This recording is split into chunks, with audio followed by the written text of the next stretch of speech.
We're officially recording and let's get started. Thank you so much to our speaker today, Jose Arnulfo Cabrera. And I'm going to be reading his bio before he gets into this amazing talk. So, Jose was born in a small village in Mexico and grew up in Cincinnati, Ohio. Growing up, he remembers his mom organizing undocumented workers in Cincinnati for a just wage and safe working conditions. During this time, he learned organizing tricks and skills to keep people engaged and hopeful during disappointing moments. It wasn't long until he started organizing for immigration reform issues, sharing his family's story.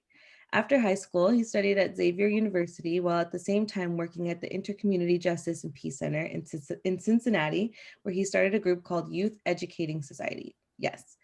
Through his work at IJPC and yes, he became an advocate for DACA recipients across Cincinnati, especially at Xavier, by training and working with staff members on making Xavier a DACA-friendly campus. In 2017, he attended his first ISN program, which is the Ignatian Solidarity Network, and the Ignatian Justice Summit on Immigration, where he fell in love with ISN's mission. He spoke at the Advocacy Day Public Witness during the Ignatian Family Teach-In for Justice in 2017 and the 2018 Ignatian Justice Summit, and has contributed to ISN's online content. After graduation, he served as a government relations associate at Network Lobby for Catholic Social Justice in Washington, D.C., where he enhanced his understanding and knowledge of furthering pro-immigrant policy. So welcome, and thank you so much for sharing your time with us. Oh, thank you for inviting me. Very excited, and want to share with everyone. Since we're a small group, feel free to stop me at any point and ask me any questions. So ISN, for those of you who might not know a lot about us, Ignatian Solidarity Network, we are a national nonprofit organization that works with Jesuit in the Jesuit network, Jesuit parishes, Jesuit universities, and Jesuit high schools across the country.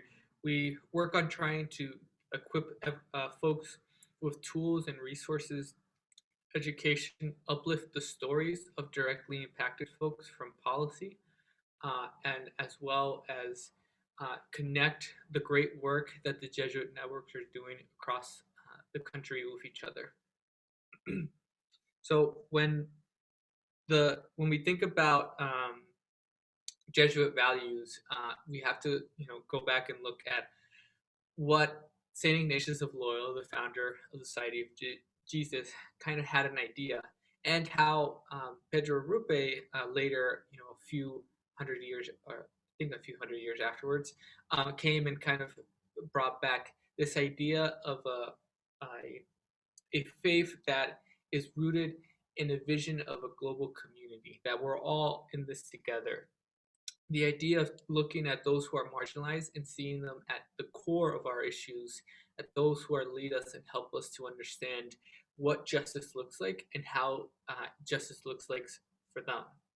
Intellectually grounded, understanding the values of how we've gotten here, understanding why these policies are here, and how we can work in a smart way to ensure that everyone sees justice, but ensure that none of these injustices ever happen again. And at the same time, reflecting on how we do this work, on how this work is impactful, and how we're living out all of these values. Through this work, in the world of kind of advocacy, and as Abigail shared, I've been an organizer for a long time, and I've watched also my mom prior to that organizing, and it wasn't until I saw this model where I see how my mom always taught me, and I always saw her organizing in her community by looking at life experiences, understanding the what we are witness to, and how those injustices are being uh, executed. Looking at socially analyzing what does this mean, how did we get here, and what changes need to be made. Faithfully reflecting on what are our values, what is important to us, and I when I talk about this and I teach it to others, it's not, you don't have to be Catholic to for this to be a kind of for you. What this really is thinking about, it's not about, what does the Bible tell us, what does our faith tell us, but more of what are you as an individual, what is your core, what is important to you, um, what to you looks as justice, and how do you work towards that? And then going and taking action, evaluating how that action affected. And again, that itself is an experience, life experience that you keep going. And it's an endless circle. It doesn't just kind of stop. Like you don't get to the action evaluation and you're done. You continue to always do it because that's what it means when we talk about intellectually grounded, understanding the actions that we take, what are the consequences, and keeping in mind, um, how does this affect those who are directly impacted, and or for those who are organizing and are directly impacted, how does this change? And for me, particularly, I'm a former DACA recipient. I was able to adjust my status uh, earlier this year, and as I did a lot of work on immigration, working to ensure immigrants' rights, I this circle is always happening, regardless how much I want it or not. Just because I'm directly impacted, you see how uh, through your own life experiences, things can change, and the work that you do can change. And even in looking at the immigration reform movement, we had a lot of those kind of evaluations when we got up in 2017, when there was a lot of commotion of pushing for the Dream Act right after President Trump tried to end DACA. And looking at the negotiations that were happening, we were, in a sense, in a way, we were going to get protection from deportation, a pathway to citizenship, but in the cost of our families and our communities being targeted by ICE. And so those values, understanding how that change, it's how this circle continues to go on and how you continue to move forward. When we think about um, advocacy, I and at ISM we love to talk about creating a culture of advocacy. How can we don't want to just see advocacy as something that you just call your elected officials, you sign a letter, or for a lot of us, sometimes it's resharing something or putting up on your Instagram story, that's a cool quote or nice little quote from AOC or whoever kind of. It's more about um, what are the steps we can take to change the culture itself, and also ensure that the policy is being changed and it's meaningful. It's something that we practice every day. And so I'm going to talk about this, creating a culture of advocacy. I'm going to use immigration reform because it's something that I work every day. I wake up thinking about it every day, but you can easily switch those words and put in whatever issue that's important for you that you're working towards. And so before, going back into this, the pastoral care, the idea of reflecting, we all, like, as you think about what is that issue that we are working for, you had your life experiences, you tried to do your best to understand why this injustice is happening, but that part of that reflection is understanding what are the what's the importance. Don't think about policy, think about values that you want to see. And that's what for immigration at ISN, and for me personally, this is what we see these three words and what they mean as the pillars for creating that culture of advocacy. How we don't just look at a policy and um, we that is supportive by a certain party or someone who's pushing it. We try to look at that policy as, is it giving dignity? Is it treating immigrants with dignity? Is it respecting immigrants uh, and the respect that they deserve as a human being? Is it welcoming immigrants? And if these policies do the opposite of what we intend, then we don't support it.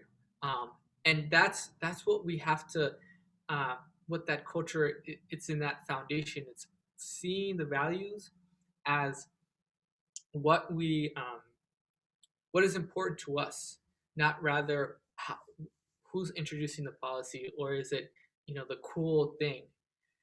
This, I'm not sure if you heard. So this past Thursday, the House passed the American Dream and Promise Act, HR 6, which is a policy that would create a pathway to citizenship for DACA recipients, undocumented youth, and TPS holders. The policy has been, supported and uplifted by the Democrat Party and a lot of other kind of well-known immigrant rights organization. But personally, and I think we at ISN, while we support the bill, we do have to recognize that it doesn't treat. Um, the, there's a lot of there's language in the bill, especially regarding criminal bars, uh, that isn't treating immigrants with respect. It's not considering how immigrants are racially profiled and how this bill would exclude a number of immigrants who have been, either they've gone through difficult moments, or they've been, racially profiled at the wrong place at the wrong time. And that doesn't mean that they aren't valued. They do not deserve a pathway to citizenship. And so we, as an organization, has said, while we applaud this bill, we have to be recognized, and we have to continue talking that there are language in this bill that will exclude people, and what this isn't the kind of bill that ultimately is what we want to work towards. And so, knowing the values, knowing what's important to you, that creates that help. It's your compass that always helps you to point which way is north. This, when we look at this kind of culture of advocacy, I always see it as kind of two roads. As if, so let's say you're in the other side of town and you want to get home. In most cases, there's multiple ways for you to get home from wherever you are on the other side of town. You can either hop on the highway and just take the highway to get to your house, probably the fastest way you can get there, or you can take the back roads, the scenic road. A lot of you are in California, so maybe you guys can take a road that gets you by the beach, right? A nice, lovely road. And advocacy, creating this culture of advocacy, it's the same thing. You know, it's we it's one road is how do we change the culture in society to be accepting of these policies. Looking at HR 6, and I'm going to pick on it for today. Um, you know, the the culture is we want undocumented youth to get a pathway to citizenship.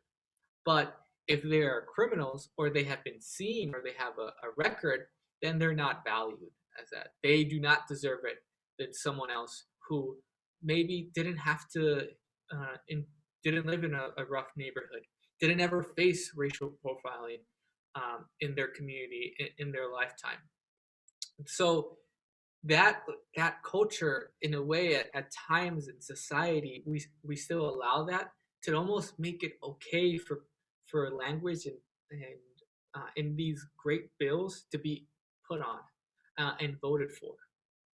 And so we can work to change that culture, to change um, how we can uh, what are policies that will make sure that immigrants are treated with dignity, respect, and are being welcomed.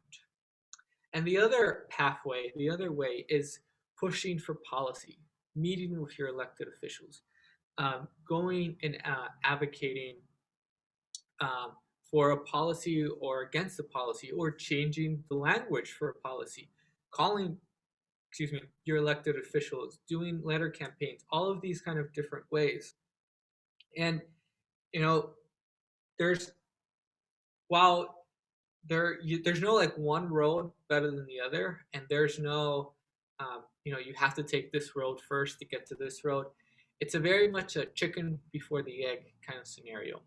And um, am in the idea where I say we should always at least start with changing the culture, um, because when we change the culture, it's a lot harder to change the policy that gets passed or gets introduced. If we as a society we believe the culture that traffic lights are good for us, we want traffic lights and ensure that we have public safety.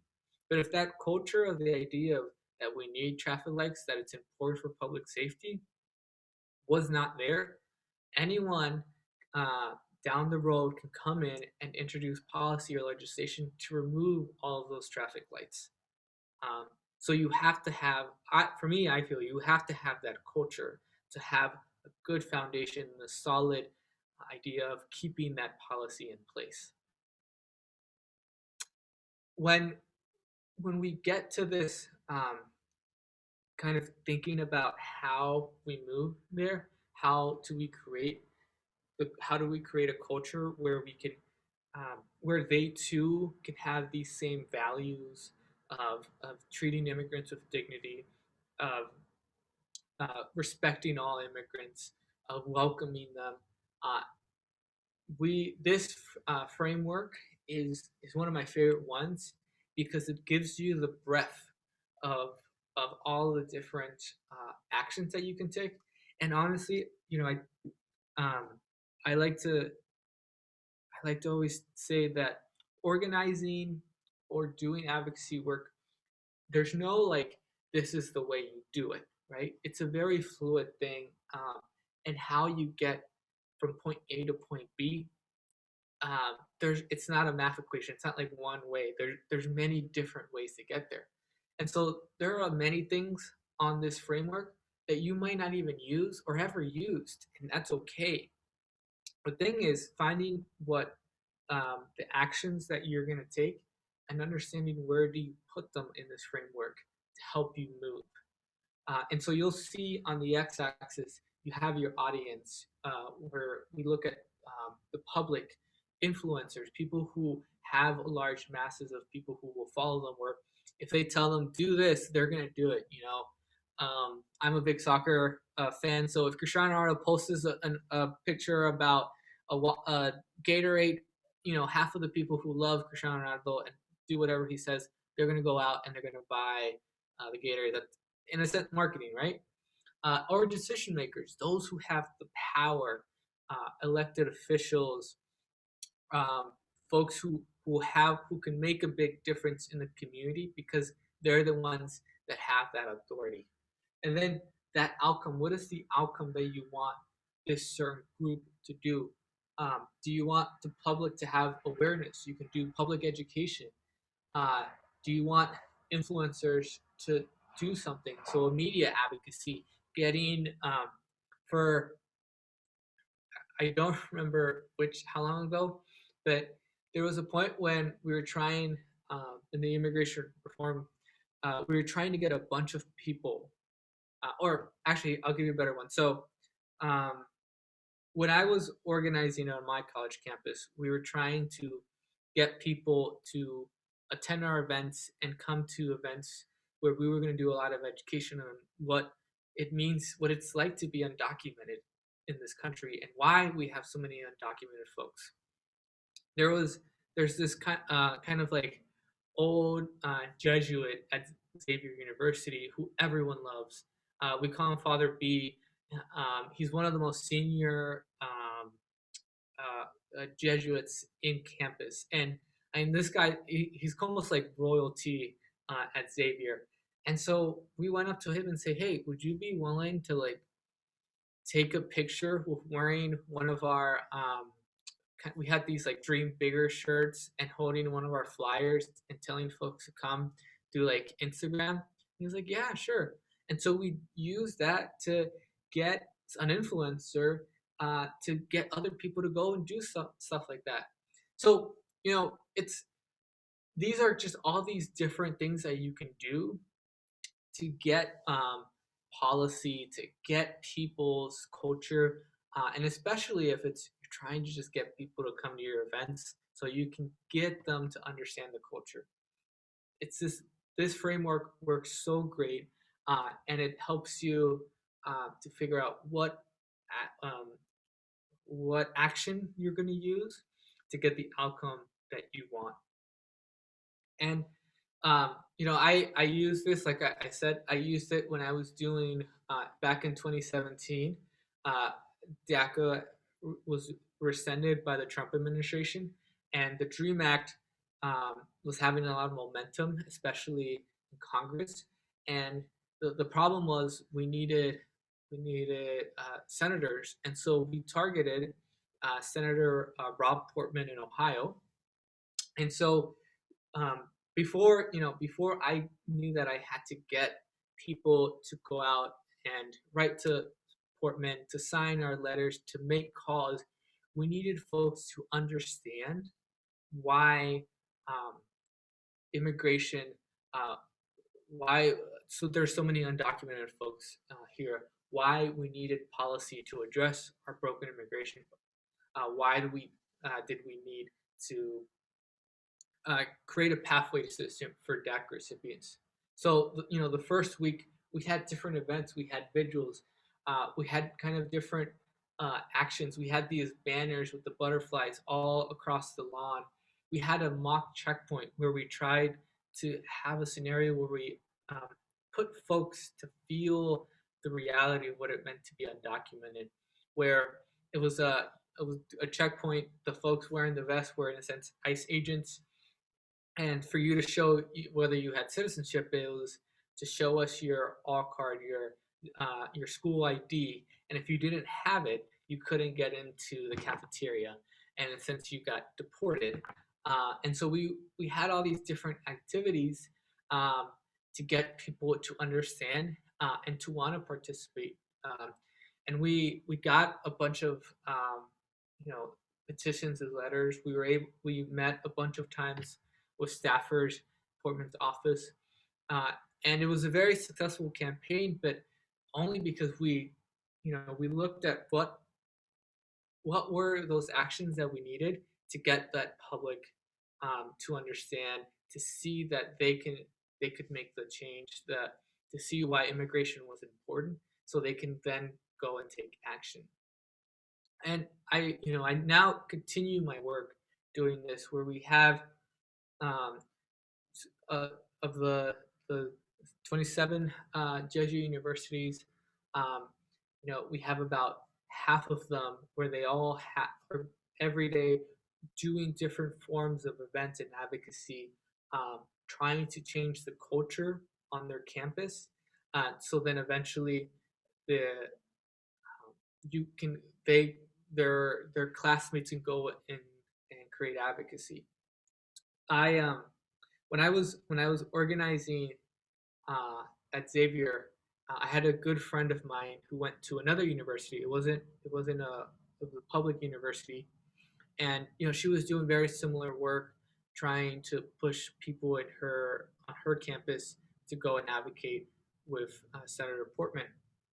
And the president of the school said that when she was trying to get him, to promote their events, he very in a mean way said in a remark, "We're a university. We prepare students for the hardness of the world. We're not here to make everything a nice and wonderful day for students." And that made me to think of our school is being on a college campus. You might already feel it, but at a lot of times it's almost like its own little town, its own little world in society. And if you can create events, you can create policy, you can create opportunities for directly impacted immigrants to feel welcome, to be treated with dignity and respect. When people leave their campuses and go out into other communities and other parts of the world, um, they see this as something that is needed, where they don't think twice to look and to think whether we should change these policies. You know, um, all the think of all the resources and supports you get as students, in a way, sometimes you get those in similar support systems in society. And so, if we can change the culture and how we look at addressing this problem by these small little communities, when they go out into the world, of course they're going to advocate because it's like a no brainer for them, right? They've already experienced it. And so, and that's what we're hoping to do with these activities. That's what we hope to do with creating this culture of advocacy, this culture of welcoming towards immigrants. And again, I'm using immigration because it's something that I work with every day. This is easily everything I said. When you can take out immigration and put whatever issue that it's important for you. So before I go to the other road, um, I want to check in and make sure and see if you guys have any questions. I know I just shared a lot at you.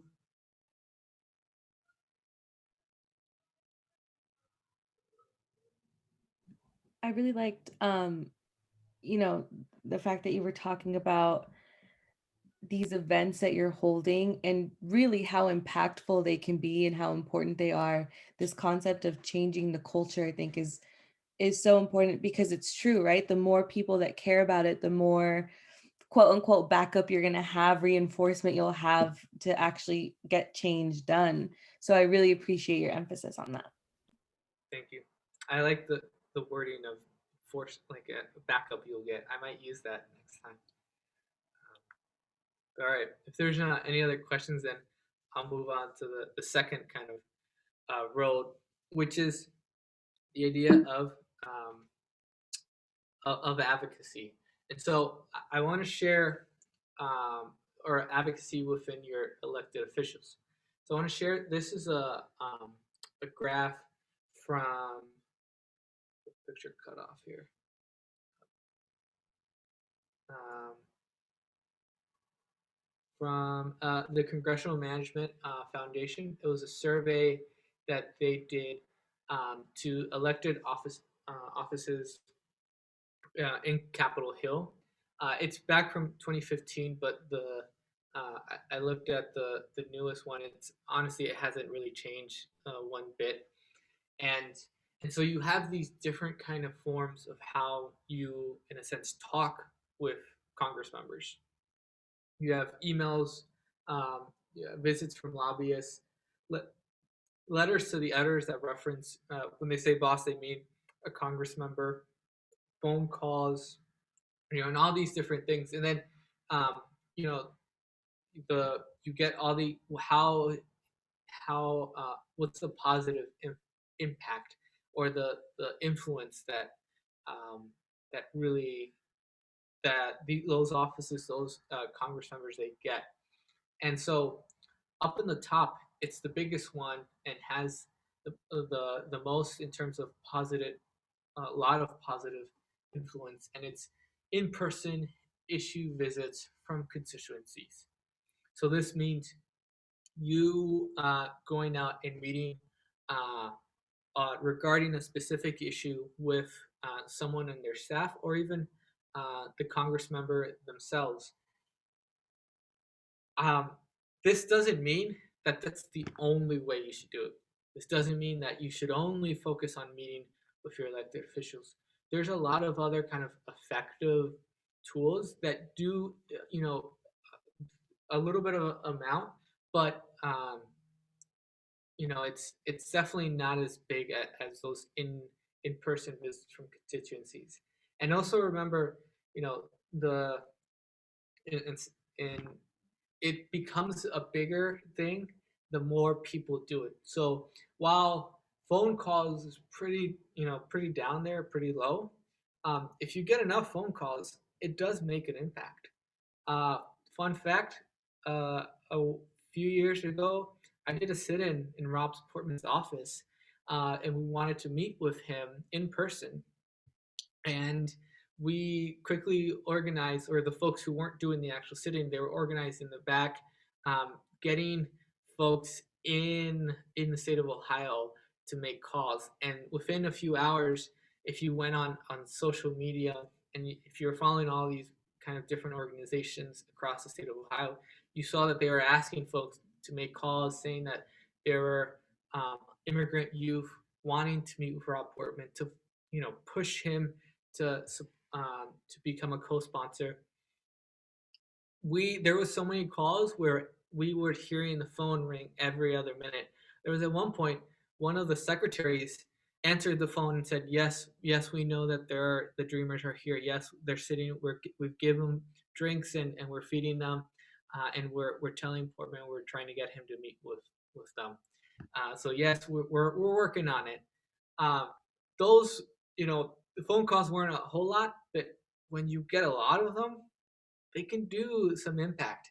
So, this to say, I'm not, don't want you to think that these other different matters of communicating with your elected officials, it's not effective. It is. It just, it's a little different. And the impact that you can have as constituencies is a lot more. And so when we start looking about meeting with your elected officials, I don't want you to look at this as you're just going to meet them once and never talk to them again, or them never hearing from you again. I want you to build some meaningful relationships in those offices, um, where your in-person constituency visits aren't you physically going to their office, but more of sending an email and getting a response, having to, and that creating that relationship. You can do a lot more meaningful advocacy, um, more multiple times throughout a year without actually having to sit down in a meeting room. But I want to give you kind of some pro tips to start getting that relationship with them. The biggest one is collaboration. You want to when when you come in to an office, they their thinking is okay. Um, how what impact do they have? How sometimes, not all the times, but most often than not, offices they think about everything is how is this going to affect me during reelection. So you showing how much power you have, depending on the weight that you carry, you all being students at a Jesuit university in LA, whether you're meeting with a representative from LA or from one of the many districts in LA, or it's a senator from California, understand you have some weight in that, being students. But if you can come in with students from Santa Clara and University of San Francisco or USF, then it's like you're meeting with a senator from California with all of the Jesuit universities across their state. That has some impact. That can raise the eyebrow of staffers, of even elected officials. And if you really need to meet with your elected officials, collaboration, that's so important because that does raise their eyebrows and the chances of you meeting with them go a little bit higher. Um, you also want to meet, and if it's with representative, it's meeting with different groups of people. Remember when I talked about doing a sit-in at Portman's office? Well, when we went in there, we had a DACA recipient from as many different parts of the state of Ohio as we could. We had one from Cincinnati. We had two from Cincinnati, two from Columbus, uh, one or two from Cleveland, the three major cities in Ohio. And then we had folks from rural parts of the state. We had one from Dayton, from Lima, from all these different parts. And that showed that gave kind of showed how much power we had, that it wasn't just one little city, it was from all across the state. And to get out there that we were doing that and to get people from all across the states calling their office was even more impactful because it was more of, hey, for this person from this city, is meeting. And so collaboration is key. It gives you, it's like an energy boost in terms of how much power, how much weight you're coming into the meeting. Um, the next one, so meeting with you want to meet with your in district staffers. The odds is that the more the relationships you want to build are with staffers because they kind of are that filter and what gets put in front of their boss's face, what um, gets what they tell like you need to focus on this because this is going to affect you. And the in district staffers, they have been working in that district for that political party since you've been born or longer. Um, a staffer from your from the DC office, they've probably been there for 2 years, even a year. The life expectancy for staffers in office is maybe 3 years, the maximum. Within 2 years, if they're not getting a promotion, then they're going to move to somewhere else where they can get a promotion. And they do that all the time. So you spending all this time trying to develop a relationship with a staffer in the DC office, it's not going to do much because eventually they're going to go to another office.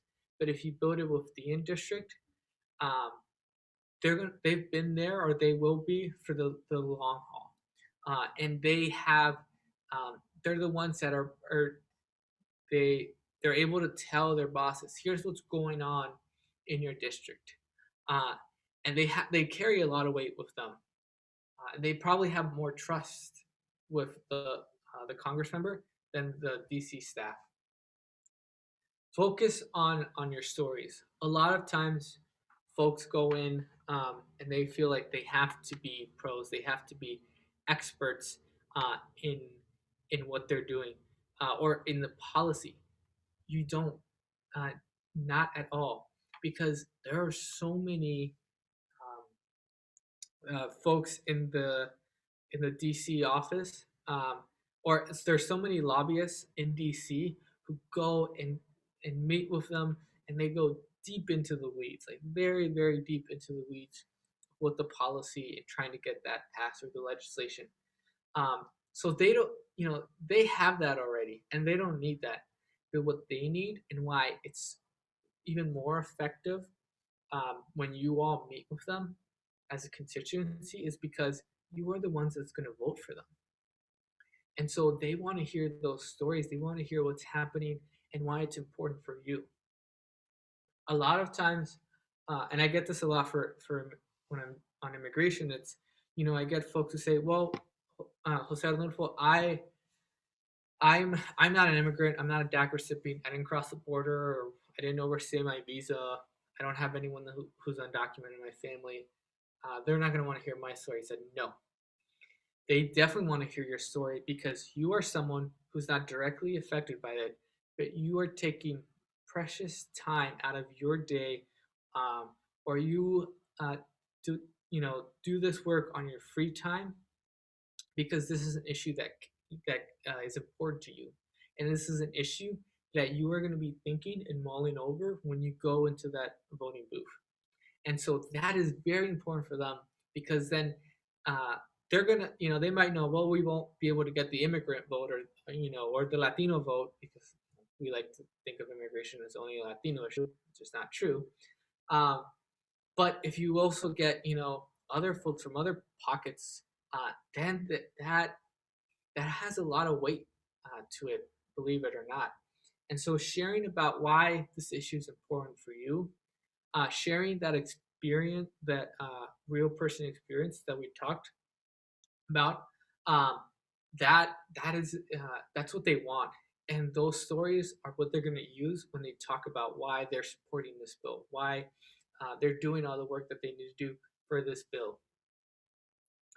Research the Congress member, especially in what committee they're in. The committee roles is really how much power a Congress member has in Congress. There's 100 senators and 345 in the House. I might be wrong. Don't quote me on that. But there's so many of them, in a way, believe it or not, they don't all have the same equal amount of power, especially when it's regarding a specific issue. If they're in the appropriations committee, they have enough power where they can fight for reducing how much money ICE and CBP gets, how much money goes to the wall.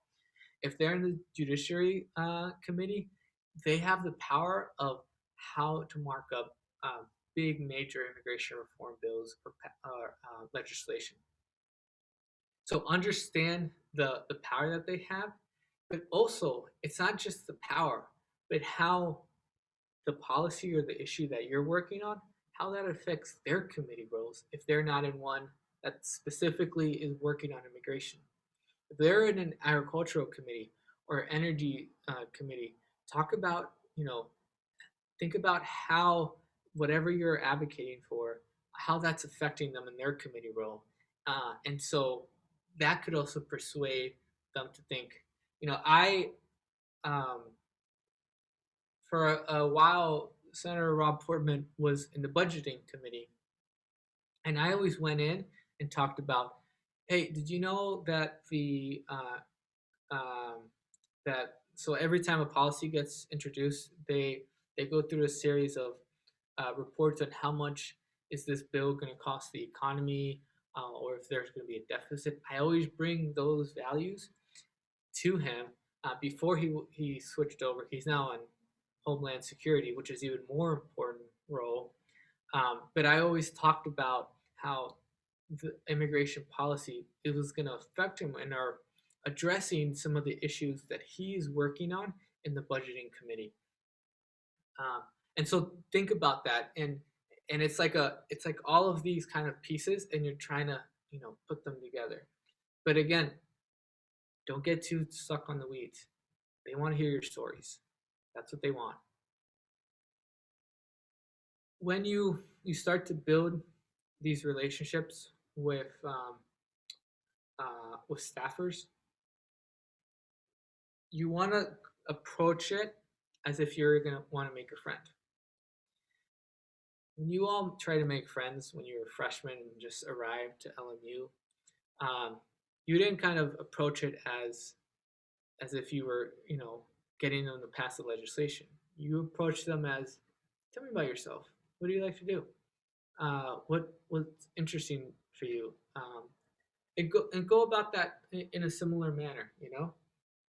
One of the things that and I've seen this, especially when I was lobbying on Capitol Hill, and I wanted to make relationships um, with offices that had significant, impact on immigration legislation.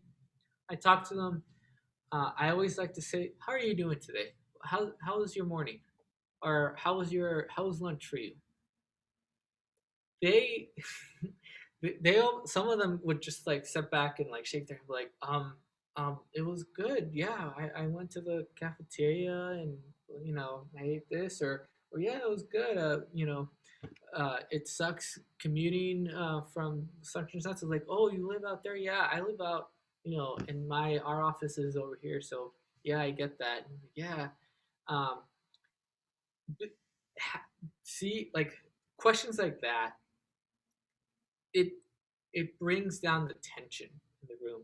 It it almost kind of makes it feel like you don't have to fully see me as like, uh, you know, um, look at me as a friend. Look at me as someone who I'm thinking about you. I'm not just thinking about myself and trying to get this bill passed. Um, because that you can build some honest relationships and get some key information, but also you can be so much more effective that way. And trust me, you can. Another good way, especially for all of you, um, is asking them about who you all should meet, or what other kind of constituency group you should talk to. A lot of times, you will notice that in politics, and like I said, more than often, offices they're thinking about their work as how is this going to affect me when I'm up for reelection. And so if they have a group or a committee or constituency group that is against what you're advocating for, but they really need to be okay with them because it's going to affect them when they up for reelection, and they're willing to tell you that or share that information with you, then you could start to think about how maybe it's not that you need to focus so much on your Congress member, but it's more you need to affect those folks and support what you're advocating for, so they can push for the same thing. Um, and this also at times it's gonna show how um, to those staffers that you're not just wanting them to like it's your fault blindly do this, that you're considering them as someone who is working in the trenches for this policy to pass, that you're one of them and you're like we're all in this together, and it's not a us versus you, it's us versus against these negative policies, against this culture of against what we're advocating for, against immigration policy, against treating immigrants with dignity, respect, and welcoming them. um, and so those ways you slowly you get to build some honest relationships that can be so effective. um, and like I said, eventually you'll get to a point where you when you advocate for a congress member to support a bill, you don't have to say like, hey, I would love to meet with you all, and then you have to get, oh, how many other people can I bring on to this meeting so I have a little bit of power. um, it's, hey, how's it going? Hope you're well. I hope your kid is doing great in soccer, whatever. Hey, I just want to know if your boss has heard about HR 6 and where they stand on the criminal bars, and is he willing to like publicly state that he supports the bill but he is against the criminal bars. um, and they could say, yeah, no, but tell us more. Like, well, here's some emails, or do you want us to hop on a Zoom call? Or it could be like, yeah, what do you want us to say, or can you give us some language? Like, here's some language. Like, cool, we'll use this. Next thing you know, you read in the paper, or not the paper, because who reads the paper anymore, right? You see on your phone that they're out here saying that, yeah, I'm willing to support it, but why are the Democrats allowing bills that are pro-immigration but are harming and excluding those um, who might have uh, who just who didn't who were wrongfully racially profiled or fit into this um, notion of they're criminals and whatever. Um, and that's some effective organizing. That's some effective advocacy. You're just doing this probably in your pajamas with some shorts. You don't have to put on a suit. Um, uh, so it's so effective. And then like I said before, if that person decides to retire, someone else in the same party, the odds are it's the same person who you're meeting with. So you don't have to build a whole new relationship.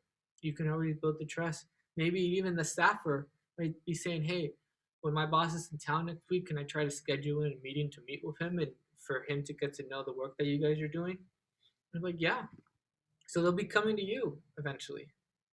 Um, so I hope that was informative for you all, and you know, and if you guys have any questions or um, anything.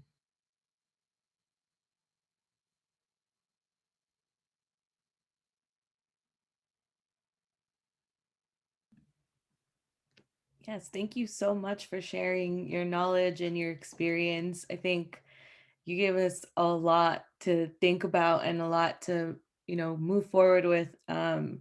A lot of times when you hear about advocacy, people really give examples or people give you what to do, but without the examples. So I really appreciate your examples on that and just making it really tangible, and how we can do it ourselves. So if no one else has any questions, I'm going to go ahead and stop the recording.